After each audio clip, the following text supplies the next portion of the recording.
platform. In order to do that, on a public hearing item or provide general comment, one must complete the speaker form at www.fallschurchva.gov/public comment. Ideally, that should have been done before noon today. Following submission of the form, you should have received emailed instructions to join the virtual planning commission meeting. Written comments sent in advance of the meeting are accepted at the email address plan@fallschurchva.gov until noon on the day of the meeting, and are sent to the planning commission and are summarized at the meeting. So with that, I think we're official now to get started. First thing up, of course, is to adopt tonight's agenda. I think it's fine as printed.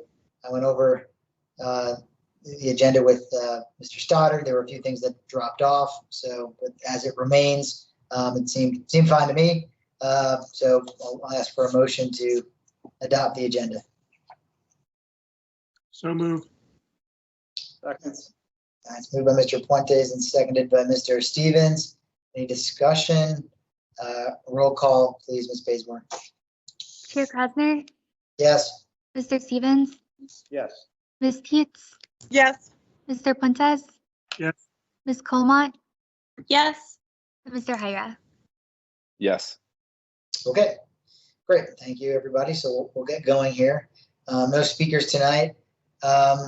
Just to check any receipt of petitions for items not on the agenda. Ms. Bazemore, did we receive anything?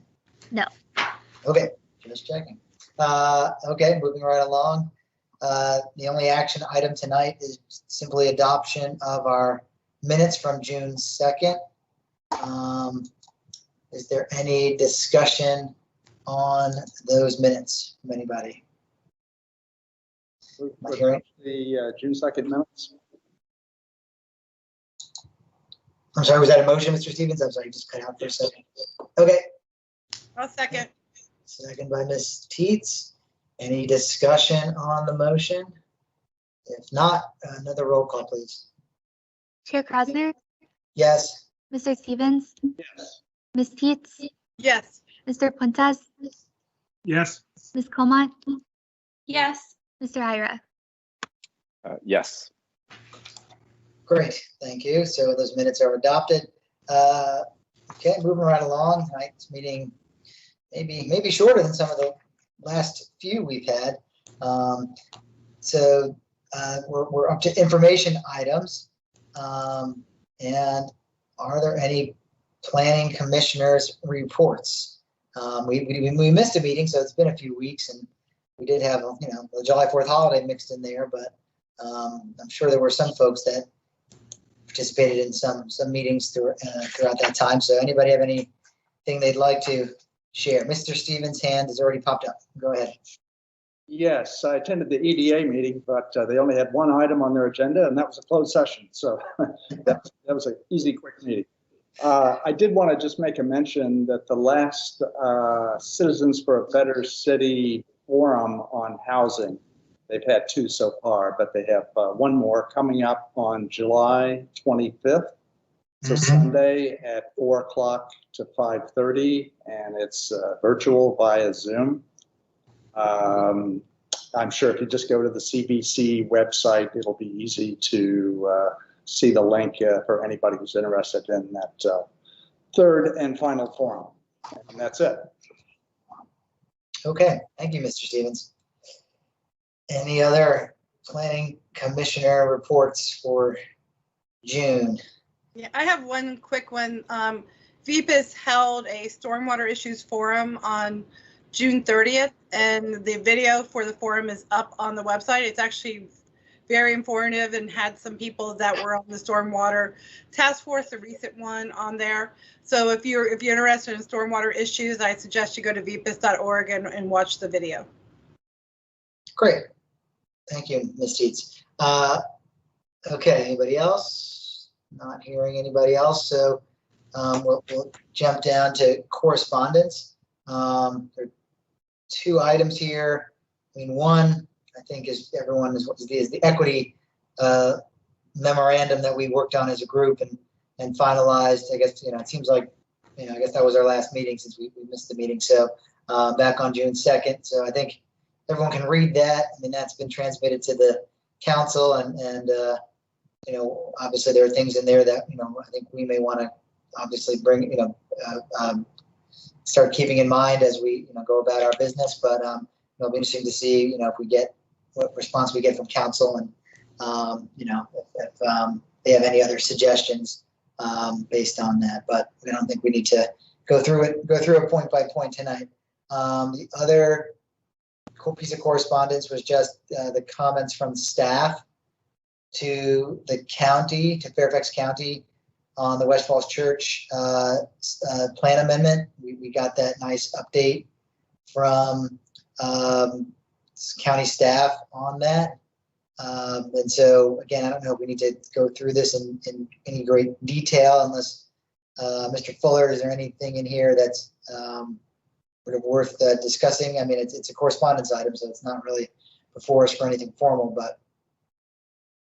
No, there's, I mean, it's self-explanatory. It touched on, looking at the West End small area plan for the city in the context of their planning effort. And, we commented on urban design, transportation, and other, based on our plans and what's going on with the West Falls Church project. So I think it's self-explanatory, but thank you. Okay. Thank you, Mr. Fuller. And so again, that takes us right back to you, Mr. Fuller, for you're here tonight instead of Mr. Stoddard. So the director's report. Yes. All right. In terms of, we wanted to share with you the Planning Commission and departmental quarterly report, and covers planning and zoning.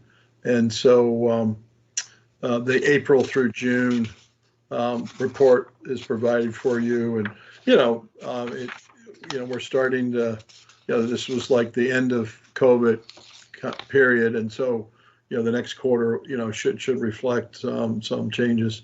But anyway, our numbers and stuff have stayed up during the COVID pandemic in terms of our workload has been steady the whole time. So, but anyway, we just wanted to share this information with you. So that was provided. In terms of, I think that's, that's all the items under the director's report. Emily, I know there were some things that you had worked on. Was there anything under the director's report, or will you address those later? No, it was just the planning and zoning report. I had worked on that. Yeah, was there any additional highlights you wanted to add? Oh, no, but if you look at the second page, it kind of touches on our transition back to the office, which is exciting. We're following a hybrid schedule, so most planners come in 2 to 3 days a week. I think Paul and Gary come in basically every day. I'm in usually 3 days, and then we're exploring a planner of the day concept to have a customer-facing individual there to ask or answer questions from the public. If they have any planning questions or zoning, and that's kind of it. Thank you, Emily. Thanks for all your hard work on compiling this. I appreciate it. Well, I see your hand up, Ms. Teets. Yes, because I wanted to ask one question, even though I know that the staff isn't ready to really talk about it, but I did want to mention that for the One City Center project, the one that would be where George Mason Square would be involved, George Mason Square in that corner, that the second submission that came in on June 23rd. And the reason I wanted to mention is, even though I know the staff probably hasn't had time to look at it, I have been getting lots of requests from citizens in Winter Hill and Cherry Hill about what is going on with that. So for anyone watching our meeting, or hopefully maybe watching our recording, that second submission documents are up on the city's website in the development section. It's like I guess it says project, and you just have to click through to current projects under development. I don't know, Gary, if you have anything you could say about that at this point. I don't know if staff has had a chance to really look through it yet. Yeah, I mean, all I'll say is the first submission was not quite complete, and so we really haven't gone really public with it. And then the second submission, it hopefully firmed up those areas that it was weak on. And they're moving a little slower than some of the other projects that we're working with. For instance, Founders Row 2 is moving along steady, whereas this one's a little slower. So from a process standpoint, this one's on a slower curve. So anyway, that was really my only thought. Being the second submission is more of the complete submission. We'll have a complete review soon, and then we'll be back to the commission in a work session where we'll be able to talk about all the issues that we may have. So thank you for asking. Yeah, and I was just curious. So, we did do a work session with other boards and commissions on that project, didn't we? Yes. Yeah. So with a second submission, would we go back to that, or would we move forward to just a regular work session? We would go to a regular work session, and then we would, at that point, wait till council refers it out to where we do another round of board and commissions. Okay. Thank you. Yep. Thank you, Mr. Fuller. Yeah, I know Mr. Stoddard did mention that, and I saw your email, Melissa, on that. It is good to keep people up to date. I know, right, Mr. Fuller, the city typically on big projects tries to devote, some, on the website, some updates, right? And typically the most recent materials are posted. Are we still doing that? I know in the past for some big projects, Yeah, they're posted. They're on there now, and they have both first submission and second submission documents, but you just have to know how to get to them. Right, you have to know it's there. I know it's true. It's not publicized necessarily that it's there. So I agree. It's good to let folks know as it works the process. If you search on one city center, it actually will pop up. So that's good. So if you just search one spelled out ONE City Center, this should pop up. I think, what I'm just hearing from citizens, they're just very concerned. And I guess they're concerned that they don't feel like there's been any public outreach to the neighborhoods. And so anyway, it's just good for them to know that the submission has been made and that the staff is still reviewing it. So, and I thank you guys for talking about it. Great. Sure. I see your hand is up. Did you call on me? Sorry. Yeah, Ms. Collins, your hand. I was just wondering, thinking about the return to work that Emily pointed out in the document. Has there been any discussion about when we might be meeting in person? Actually, we were kind of informally talking about that right before the meeting started. And talking with Mr. Stoddard, I believe, what we're, him and I were talking about this. I think the goal is like in September, we might to move back to that. I think what Mr. Stoddard told me was City Council was planning to in August to go back to the council chambers, and so the idea was to let them do it first and get back and perhaps work out any kinks, and then have us kind of follow suit in September. Obviously, if people have particular concerns or about that, please let me know, let staff know. But I guess obviously we'll see how things go, in the city and in the wider world, but I think it would be nice to go back as long as everyone feels it's the right decision. And I guess I'd rather defer to council, let them kind of set the tone for the city in that respect, but we'll see. But that's what I've heard from Paul, and September sort of makes sense after the summer, get back to school, back to work, back to some semblance of new normal, and going back to in-person meetings would be nice. Sounds good. Thank you. Okay, well, we are moving right along. We're sticking to the time frame here. There were other things that on the agenda that dropped off, and so what we're left with now is our work session item. And so that brings us to number 8, our work session, which is the outdoor dining and entertainment zoning amendment. I believe this has its genesis from council. Obviously, the pandemic led to the need to kind of be flexible and make some temporary kind of emergency type changes to allow businesses to do certain things in this regard. And now the idea is to try to standardize that, formalize it as part of the ordinance. And so with that introduction, I believe Ms. Bazemore, you're the staff person on this. Yep, that's me. Great. Well, I guess I'll give, and actually, this is supposed to be joint, before I forget, technically, was joint, advertised jointly with the Board of Zoning Appeals. Do we have any Board of Zoning Appeals folks with us? Yes, I see a few. Okay, One Good. here, Dale Epler. Hi there. good. How you doing? Welcome. Hey, Christine Ward. Great. I just Okay. joined, so probably don't recognize me.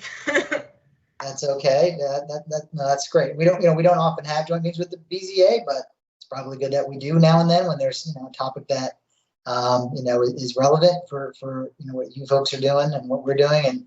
And certainly, this one, because it's talking about creating a new special permit, which would, ultimately be in your lap. Yeah, it's good to, I think, get BZA input, while it's still in the formative stage. So great. So, okay, well, Ms. Bazemore, I'll turn it over to you to give us the staff report and introduce what's proposed here. All right. Well, good evening, everyone. Tonight, the Planning Commission and the Board of Zoning Appeals are requested to provide feedback on a zoning text amendment to allow for the permanent extension of outdoor dining and outdoor entertainment. The temporary measures that are currently in effect will expire when or if the city lifts its emergency declaration. Council is supportive of extending those temporary measures until the end of January 2022, so the new year, while staff works on a more permanent update to the zoning ordinance. Staff recommends that the Planning Commission and BZA consider a special use permitting process for dining establishments seeking to operate with extended outdoor dining and outdoor entertainment. Staff is particularly interested in feedback on the repurposing of parking spaces, the application process, and considerations for granting approval. Moving into background, the City Council held a work session earlier in June, actually a month ago today, on June 7th. Council was asked to consider the extension of the existing relaxed zoning allowances for outdoor dining until the new year. City Council was also asked to consider permanent adjustments to outdoor dining and entertainment regulations within our existing zoning code. Council was supportive of a more permanent change to the zoning code to allow for expansion of outdoor dining and entertainment via a special use permitting process. There was a general consensus that the BZA would be the appropriate oversight group for this process. Requests were also made of city staff to conduct site visits to review existing conditions at establishments with current temporary outdoor dining. Moving into our existing zoning code provisions. Currently, the zoning code allows for outdoor dining as permitted or as a permitted accessory use in the following districts: B1, B2, B3, and OD. Code language is as follows: outdoor dining when extending a permitted principal indoor food sales or food service use, provided that the zoning administrator approves the location and number of seats and manner of access, just meaning that if those things are met, then it's accessory use. I do want to add that it's also an accessory use in M1.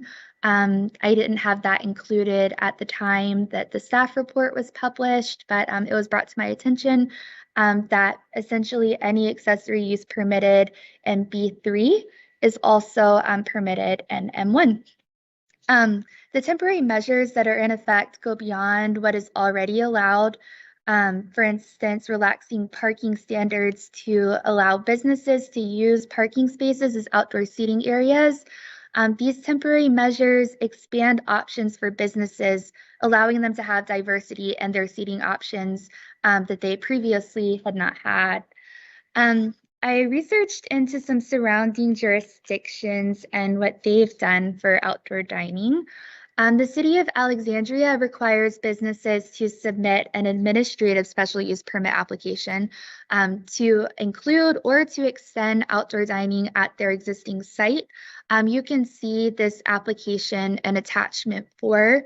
The application requires businesses to submit the following for outdoor dining use: an interior floor plan, contextual site image, an outdoor plan for outdoor uses, and outdoor dining supplemental worksheet. On the supplemental worksheet, they indicate the following: part of an approved indoor restaurant, the hours that it would operate, if it's located on private property, the number of seats, if there's alcohol service, and of course their outdoor dining plan. The special use permit applications are processed through the planning division and approved administratively by the division's chief. The permits are reviewed again after they have been operational for a year. It's subject to review by the Planning Commission and City Council if there have been violations of permit conditions, or if the planning director determines that there are issues with operation and revisions are needed. I also looked into the City of Fairfax, and I found that their code language was more explicit than ours when it came to outdoor dining. So I have that listed on lines 88 through 99. I'll just read a couple off from them. Outdoor dining and service areas shall be located on private property unless otherwise approved by the city. Outdoor dining and service areas, including any canopy or cover associated with the use, shall be permitted within the required setbacks, and so on. Now getting into the proposed program elements, there are quite a few. So I'm going to start with the site access.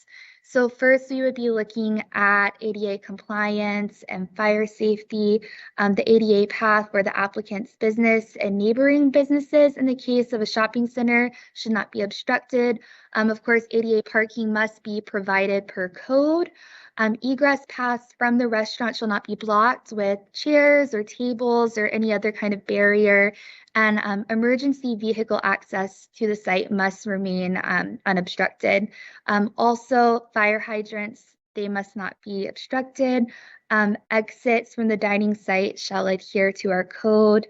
And during colder months, thought should be given to portable heating appliances that are used at the site. Touching on some stormwater, any existing stormwater infrastructure on site must remain undisturbed. Another thing to think about is when we're cleaning these outdoor dining areas, the different chemicals that are used for cleaning, pressure washing and whatnot, the sidewalk, they can get into the storm drains, so thought must be given to that as well. Capacity restrictions, the occupant load cannot be increased from what's allowed on their certificate of occupancy. This is obviously combined indoor and outdoor dining. Now the big one, parking. Here we have parking to include in the application a tabulation of parking required as stated in Article 5, Division 2 of the Zoning Code, and a narrative explaining how the site will operate with less parking than otherwise required. Noise, any outdoor entertainment or just noise associated with the dining establishment must meet our noise ordinance standards, which were recently updated. And they can be provided, or they can be seen in the background section. Getting into administration and staffing, again, we're looking at a special use permit for outdoor dining. This would require staffing from various departments citywide. The proposed zoning ordinance, as it's developed and defined or refined, staff will project staffing needs for the application processing, monitoring, and the enforcement. In regards to application review and approval, so right now the system that we're functioning under was essentially businesses would submit a request to our permits counter staff to have this outdoor dining and utilize our relaxed allowances, and they would also submit a layout plan. Permits has all of these on file, the layout plans, and then the original emails sent by the different businesses. But if we move forward with this process, we obviously need a more formal application and a formal plan moving forward. I kind of like what Alexandria did with the supplemental worksheet for outdoor dining. We could think about something like that that would be an addendum to our existing special use permit application. And if you want to check that out, it's attachment 5 on the staff report. Getting into application approval, staff recommends that the zoning ordinance dictate review and action by the BZA through a special use permit. The benefit of a special use permitting process here, as opposed to by right or a staff administrative option, is that location-specific requirements can be applied to permits. Other options include administrative review and approval and a hybrid approach pairing administrative approval with BZA oversight in the event of denial by staff or repeated violations. All right, and then that kind of touches number 1 and number 2 here. The BZA must also consider the availability of nearby parking, things to look at when looking at the special use permit applications. Obviously parking, the potential impact of changes in parking on commercial and residential neighbors to the site. The BZA should also consider complaints or violations filed within the operational year. The BZA should consider additional noise impacts on adjacent commercial and residential neighbors. If this site currently has outdoor entertainment, the BZA should also consider the number of complaints or violations filed within the previous year. These permits would be operational for a year. And of course, we would go out and survey the site as needed, city staff would. This fiscal impact section was taken from the council staff report, so it may look a little familiar, but you're basically looking at the meals tax receipts in the city, and there was a drastic dip during COVID. So a big part, again, of allowing these relaxed zoning allowances was to help out the businesses and help them get on their feet during the pandemic. Looking at timing going forward for this, we have the June 7th City Council work session where they looked at the extension of the allowances and then talked about this possible zoning text amendment. And now we're here with you guys, the Planning Commission and BZA, looking at the zoning text amendment. And then we have penciled in right now City Council action to extend zoning allowances. This is tentative TBD.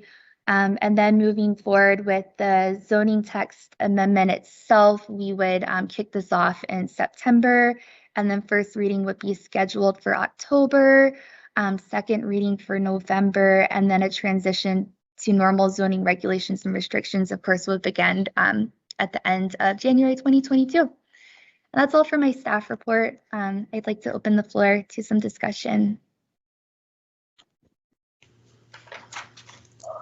Okay, thank you, Ms. Bazemore. Yeah, that's a lot to think about. There's certainly, on the one hand, we want to encourage, a vibrant restaurant, scene in the city, which we kind of already have. I have a bunch of questions, but I will allow other folks to talk first. And I see it looks like one of our BZA guest, Mr. Epler, you have your hand up. I'll let you go first. Okay, but I think Andrea had her hand up first, but no. All right. Well, thank you. So thanks for the presentation. It is indeed a lot to take in. One thought that occurred to me, and I don't know how this would be dealt with in an ordinance. I mean, normally when we deal with these, we're trying to apply the same rules to everyone, but especially with parking and with noise. If the first permit might be great, the second one is on top of the first one, the third one even more so. And so it seems like we have to figure out how we're going to do something that is not going to seem very fair if we give it to your neighbor, but then we tell you later, no, I'm sorry, your neighbor has it, we can't give it to you because the additional noise is too much or because there's no additional parking. So I don't know how that would be dealt with. I don't know if that was addressed, that first in line issue has been dealt with somewhere else. Thank you. Ms. Bazemore, do you have any, did you look at something like that? I mean, the other question I would have related to that is, how do we know, for example, how many city restaurants took advantage of the temporary measures or are taking advantage of it? I mean, certainly there were restaurants that already had outdoor dining.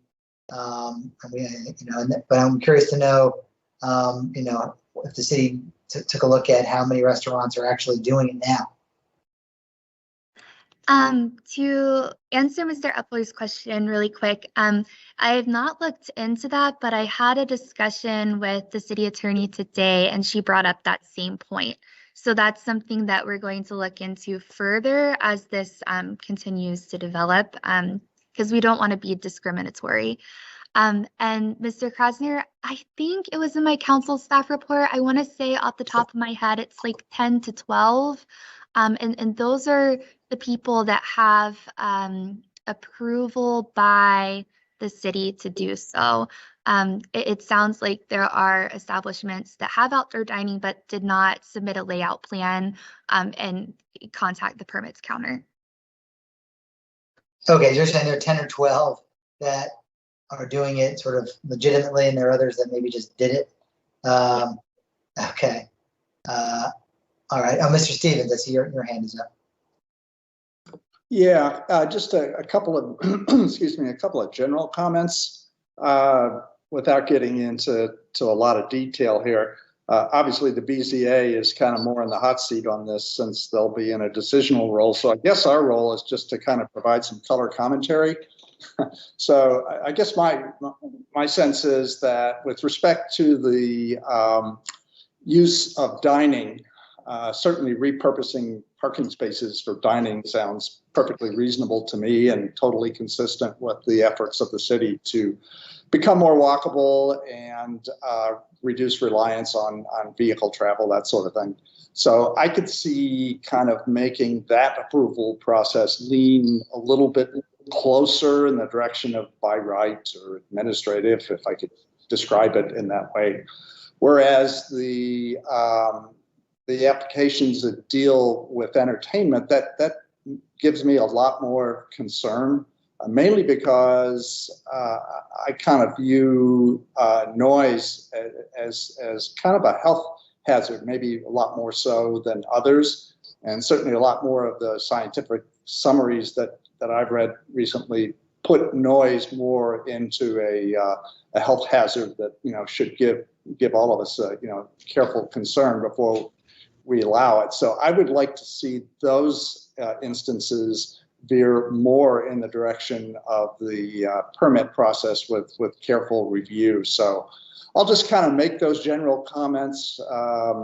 And again, that's without getting into detailed analysis of all the issues that Ms. Bazemore covered. Thank you. Thanks, Mr. Stevens.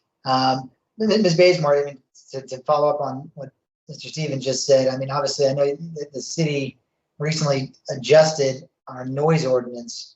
And so it seems like you're saying we would stick with that there wouldn't be any other requirements other than you need to meet the noise ordinance and the hours related to that. Is that right?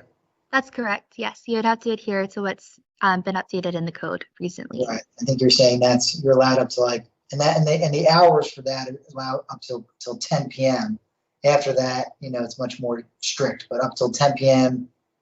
I think you had it in here somewhere. There it is. 65 decibels of continuous sound, 90, which is pretty loud, impulsive sound. I mean, that's kind of like you have like a live music or something, or a band or sort of DJ or something. Outdoor restaurant. But I think Mr. Stevens is right in the sense that it's a quality of life thing. So there's a fine line between encouraging successful restaurant business and encouraging a vibrant downtown and nightlife. I mean, that happens in downtowns all throughout the country and the world, really. That interplay between residential and the some of the negative effects from people being outside. But it's certainly something that I agree would lend itself to a case by case review, which the BZA could provide. Mr. Puentes, I see your hand is up. Thank you. Just yeah, I think this is great. I very supportive of the concept. I'm glad this is being formalized. I think we saw the last year and a half, the outdoor dining has been, I won't say anything silver linings of the last year and a half, but certainly that's something that's been very positive, precisely because of the way that it's dealt with parking, especially the over parking in a lot of places. So I'm generally supportive of this broadly. Of course, I think all the codes and the ordinances, ADA, fire safety, noise, all that obviously has to be adhered to. I have a couple of questions though, just for my own, just not clear up a couple things. One, Ms. Bazemore, you talked about it has to be private property. A couple of, I mean, lots of cities have good examples of taking street parking for outdoor dining. Obviously not on 29 or on Route 7, but maybe Maple Avenue was one place we can do that. I'm guessing you're suggesting that that would not be allowed in this case. And the other question is about, there was something in there about capacity of the restaurant, that the capacity of the restaurant wouldn't change to include additional seating outside. Is that right? And I was just wondering if you could just clarify that a little bit. That's all. Thank you. Yes. So the capacity would still have to fall in line with the certificate of occupancy that they have. So the capacity restrictions that are on that, they have to adhere to. So that's a combined indoor dining and outdoor dining. It wouldn't be extended. So if you were a restaurant now that had, I don't know, 50 capacity inside and none outside now, and then you had this additional space, you couldn't go up to 60 or something. Yes, as it's written, we haven't explored resubmitting for a certificate of occupancy. That's not something that was floated around to get that number up, but it's something that we could talk about. I was just curious, because I mean, I think that the capacity, maybe you all know better, that those limits are based on fire safety codes, which strikes me as it would be different, obviously, if it's an outside space, but some just to consider. Yeah, I'll just echo what Mr. Fuentes is saying. Yeah, because typically, you know, those, you know, when it's placarded by the fire marshal or whoever, you know, makes that call about the safe occupancy limit, typically, right, it's based on the interior space, the number of emergency exits, the, you know, whether it's right tables and chairs or open seating or whatever. So I just want to be something to maybe talk about with, you know, look what other jurisdictions do, but also, you know, with whether it's the fire marshal or if it's, you know, an engineering decision as far as what the legal occupancy is, to make sure that, you know, because otherwise it would seem not necessarily counterproductive, but if we don't allow additional capacity, I mean, I think that's part of I think what these restaurants are thinking about. And, you know, obviously during COVID, it was to try to just stay alive in the sense of, you know, people didn't want to eat indoors, but, you know, even in the future when folks are comfortable doing that, the outdoor dining, you know, obviously, you know, that there provides opportunity for them to increase their capacity and, you know, during the warmer weather. So it's something to look at. I don't know necessarily we should say that unless there's some other legal prohibition, you know, that we would be, you know, that you wouldn't allow folks to have additional capacity outside. But it gets to the parking question. Ms. Coman, I see your hand is up. I had the same question as Mr. Fuentes about the capacity restrictions and why it didn't make sense to me that they would be increased. So I guess I just would encourage you, Ms. Bazemore, to take that back to staff and maybe explore whether or not, whether and how, I guess, those could be increased, because I agree, you know, it does seem to sort of defeat the purpose of offering this outdoor space. I guess maybe the thinking is that there wouldn't be people inside, so you would just sort of offset the lack of indoor seating or indoor patrons with expanded outdoor. But, you know, I think that going forward, we'll probably have people both indoor and outdoor, and it would be a shame to have these establishments that have been struggling so much for the last year not be able to like really maximize the benefit of the added outdoor seating that they're going to have. I personally am a big fan of the outdoor seating. I think it adds a lot of vitality. I do agree with Mr. Stevens, though, about the idea of sort of dining and entertainment being they go together, but they're kind of separate concepts, and maybe they both deserve a little bit of independent review. So that's all from me. Thank you. That's a great comment, Ms. Comine, because, it's funny, I don't live anywhere near the State Theater, but when they've done their outdoor shows, throughout the last year, that kind of level of outdoor entertainment, I know, when they're doing it, because that travels all across the city, much different than, a handful of outdoor tables and people dining and just, dining noise and conversation. So yeah, I agree. The standards for outdoor entertainment and live, music or amplified music, I think, should have maybe different standards or, be subject to a different set of criteria.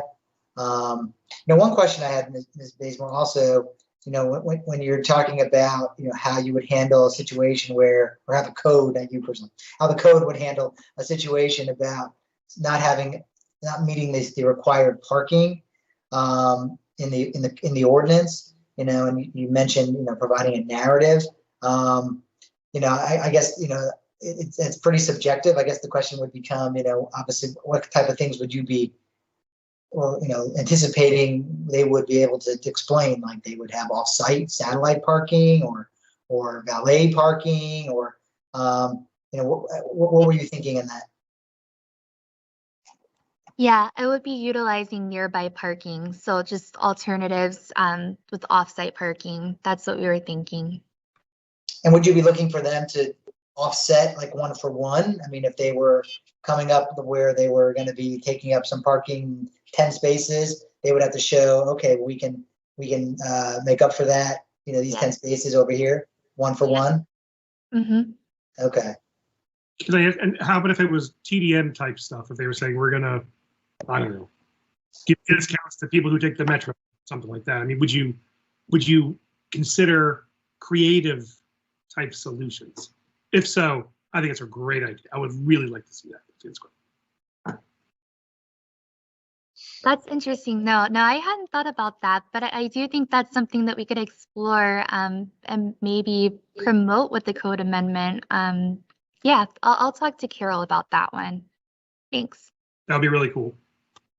Because right now, Ms. Bazemore, what is the code standard for restaurants for parking? What is the ratio? Oh, I do not have that number in front of me. Let's see if I could pull it up. Oh, actually, I don't have the zoning code either pulled up on my attachments. So I am not able to answer that one. All right, I'm sure we can find it. I wonder if it's based on like number, because sometimes it's based on some jurisdictions use like the number of seats, number of tables. There's different ways to do it. And so it'd be interesting, based on what you're saying about the occupancy load, if that would affect the parking or not, as a result. But yeah, and then the question becomes, I guess, right now, even on a temporary basis, I don't know, do we have a provision for, because right now the parking standard is pretty much, there's no real way to get a modification of that. You said something in there about like the zoning administrator. Was that in Alexandria or somewhere, or was that here? I forget. I'm confusing where it was, but how you're able to either modify or waive that requirement, because typically you can't, right? There's really no way to get around that. So I guess this provision would by special permit allow you to reduce your required parking only for this circumstance.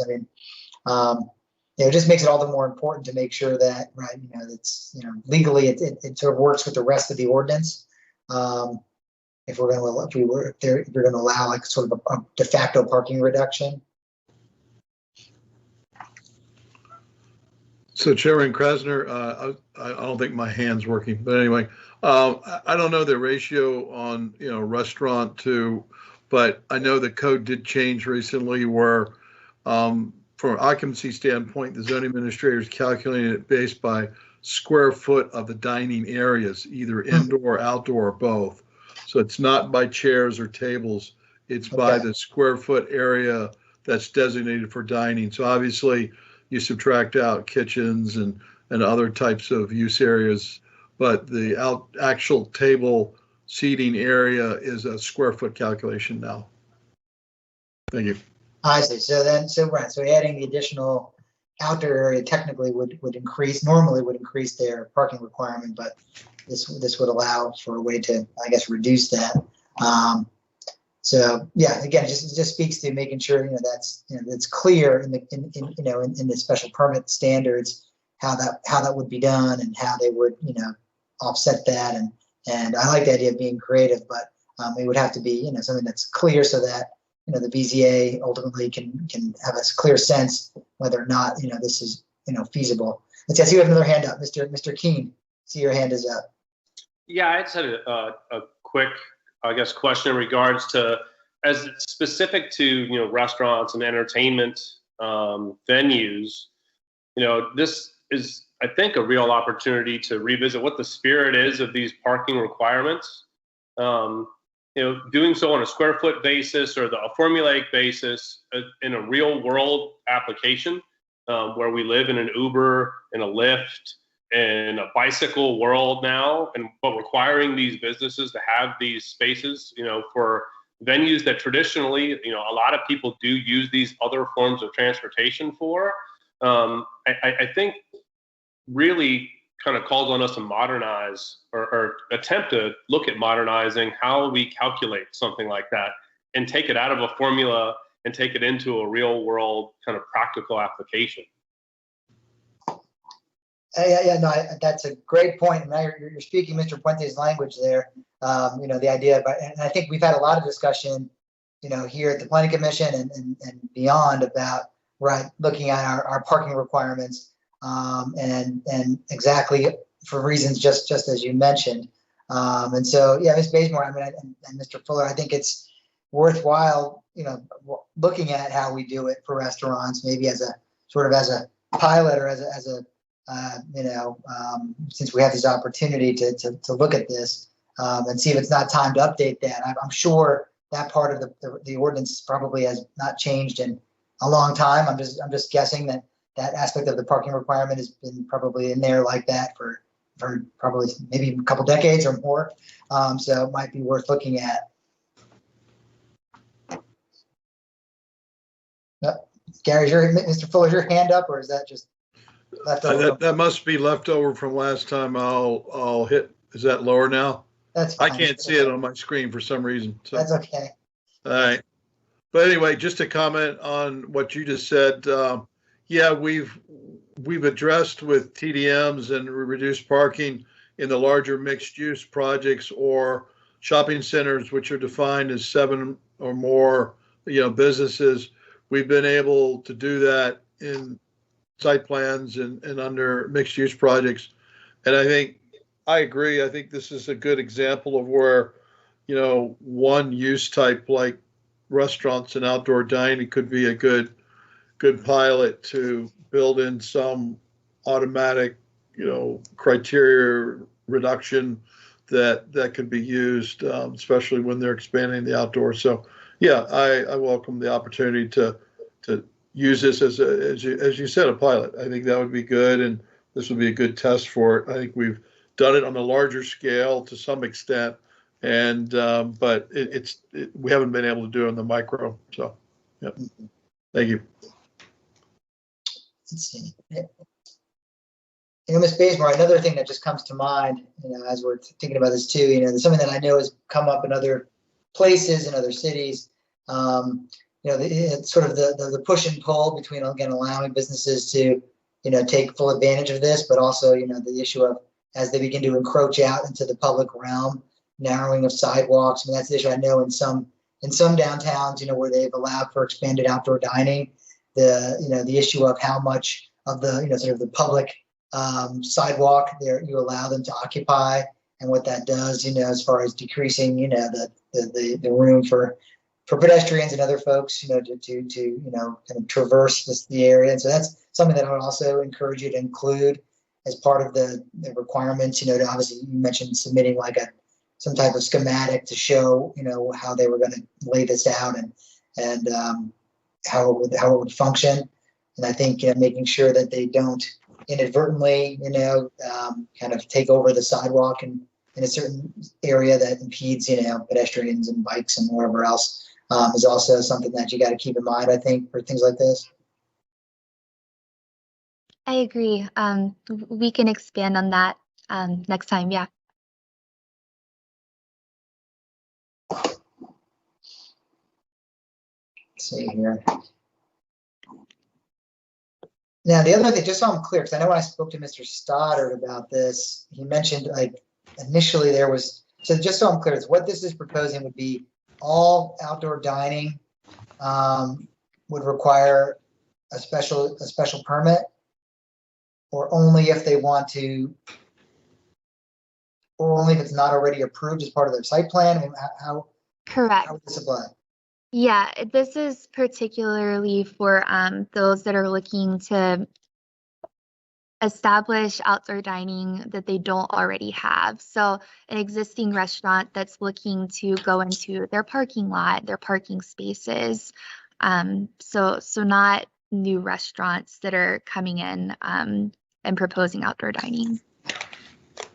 Okay, but obviously the ones you mentioned, like for example, you mentioned restaurants that kind of just did it during the pandemic. Obviously, those folks, would not be able to take advantage of that. They would need the special permit. Correct. Right. So we probably would have to do some gentle, education for those businesses to let them know if this, gets adopted, that what they would need to do in order to formalize what they have. So that might be something staff would need to work with them on. To bring them into compliance with whatever was ultimately adopted. But trying to think of what, because most of the mixed use projects that we've seen recently have outdoor dining. Almost all of them do in some form or another. So I imagine those folks are probably okay as part of their site plan. It's probably some of the older commercial spaces that don't have that.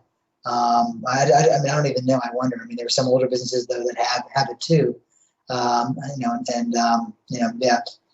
it'll be interesting to see, how many folks would fall under this. But as you said, you said there was only 10 or 12 that kind of formally came in during the pandemic.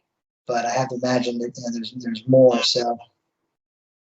And that might be another thing that's good is when you're developing the ordinance is trying to do some outreach to the businesses if you haven't already, just to get their, input on it, or obviously, the Chamber of Commerce or whoever, represents some of the, restaurant industry and getting their input on it. It's always good. We can do that. Yeah, we can loop in the chamber.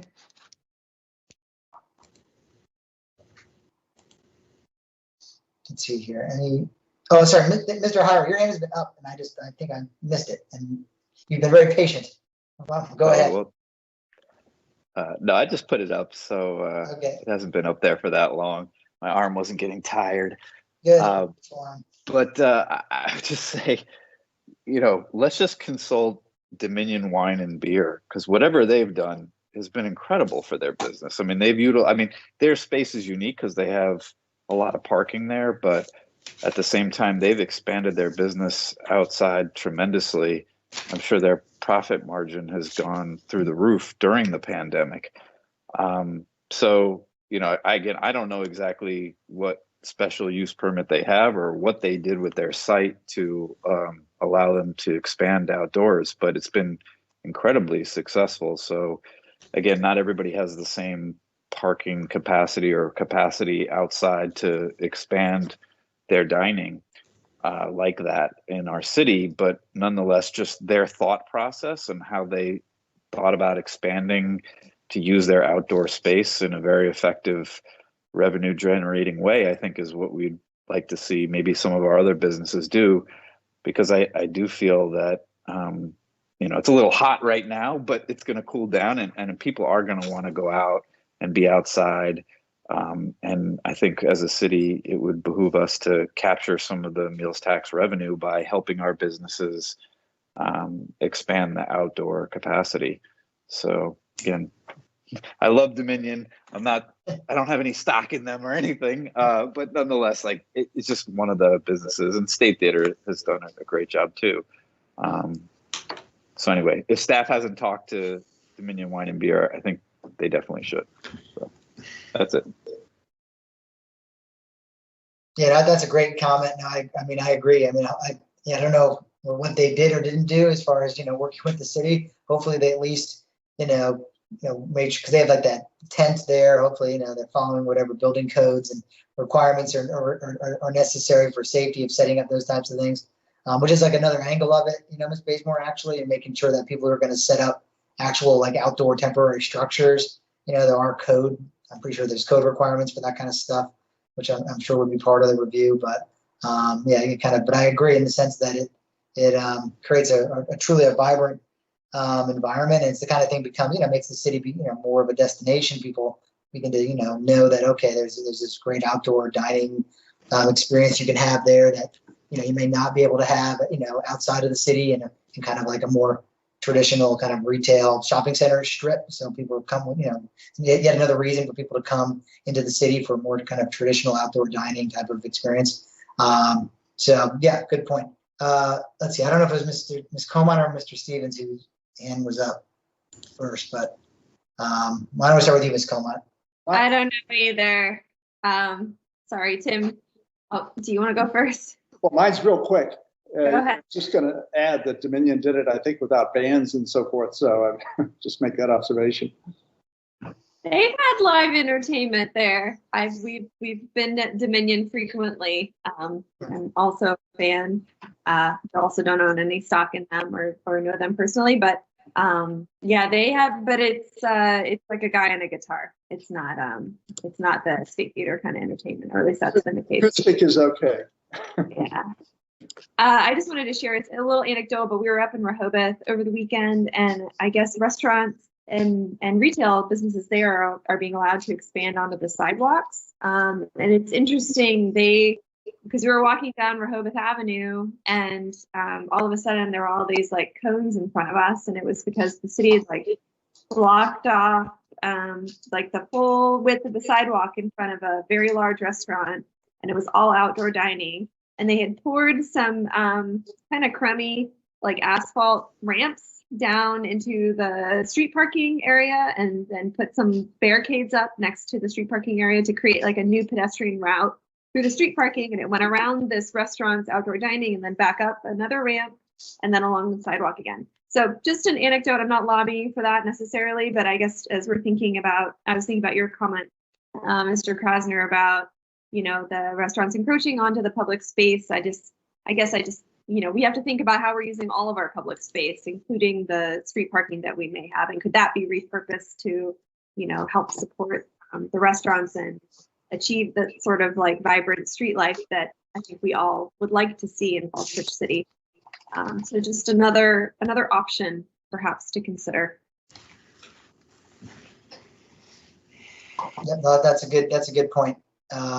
It's a push and pull, right? It's we want to, obviously help and encourage a certain, aspect of the outdoor dining scene, but right, not impinge upon, the sort of the streetscape and what we've, kind of worked so hard for to create, a certain width and a certain type of environment for pedestrians. It's right. It's something that, you want to make sure you don't inadvertently undercut that. At the same time, you're helping, the restaurants. So. Yeah, absolutely. That's a good example though. Okay. Let's see. Any other comments? This has been a good discussion. Ms. Bazemore, I think, have we given you enough to continue to get to refine this and keep on advancing this issue? Yes, very much so. Thank you guys for your feedback. Yeah, I think it's a hot topic these days. I mean, I think you're seeing that all across the country. I mean, I'm picturing like scenes I saw up in New York City with parking spaces that were literally turned into like, even in the winter, like outdoor kind of enclosed heated little pods.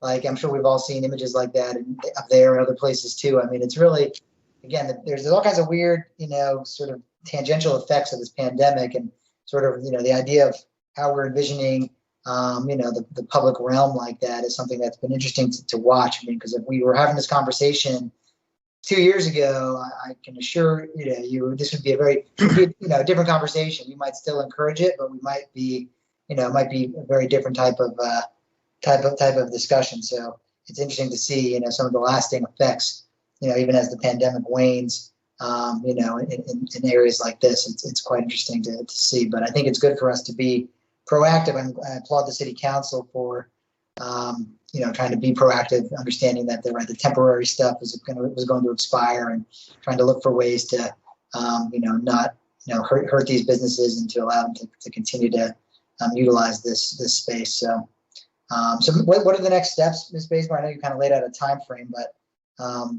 at some point, if this went out, if this council blessed this and we got a first reading, we would see this again, would we not? Yes, you would. You would probably see it in between their work session and first reading. So probably sometime, maybe early October. I don't have a narrowed down schedule yet, but it would come back to the Planning Commission. Right. Well, good. We'll look forward to seeing things get refined and some more specifics, but hopefully, this discussion gave you some ideas of things to look at, to consider, to compare, and I think that was the goal. And so, yeah, this was a good conversation. Mr. Krasner, could I, yes. and just on behalf of the Board of Zoning Appeals, I wondered if we could get a copy of the document there so I can distribute it to all the other members, just so we may want to have our own discussion about this. Sure, no, absolutely. Yeah, I mean, or at least to make sure that the other members who couldn't join this meeting tonight have a chance to look at it.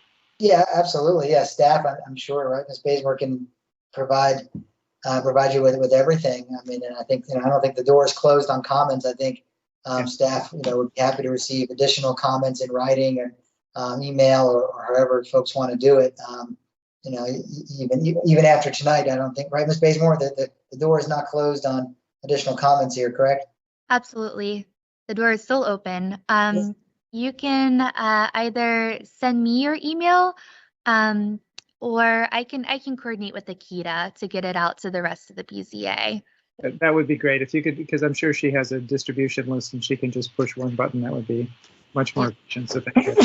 Nice, thank you. Yeah, especially once staff develops, a more concrete kind of draft ordinance, I think, especially at that point, it'll be very important for not just for council, for the commission here, but for, to allow the BZA to also take a look at it, when they see exactly how this would be implemented and what they'll need to consider and work with. I think it'll be, very important that they're able to comment again too. So, I'll be sure that once this comes out on first reading, I mean, we can certainly have another joint BZA Planning Commission meeting if folks think, if people think that's would be helpful or productive. We can certainly, once we have a more finite draft, do this again and have the conversation again. Or the BZA can certainly, invite staff to one of their meetings separately, and however they want to do it. So, but we can continue to talk about that.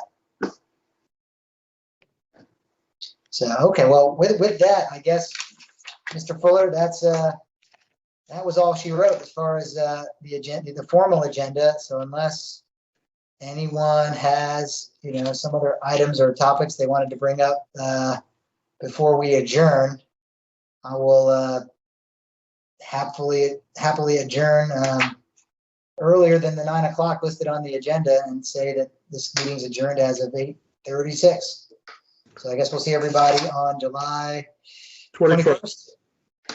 Which should be a longer meeting, according to Mr. Stoddard, what he's been telling me. We have a guest speaker that night and a couple other items on there that I think will keep us later than 8:30, but I guess we'll be well rested. So. All right, everybody. Thank you. Thank you. Good night. Thanks, everybody. Thanks, everyone. Good night.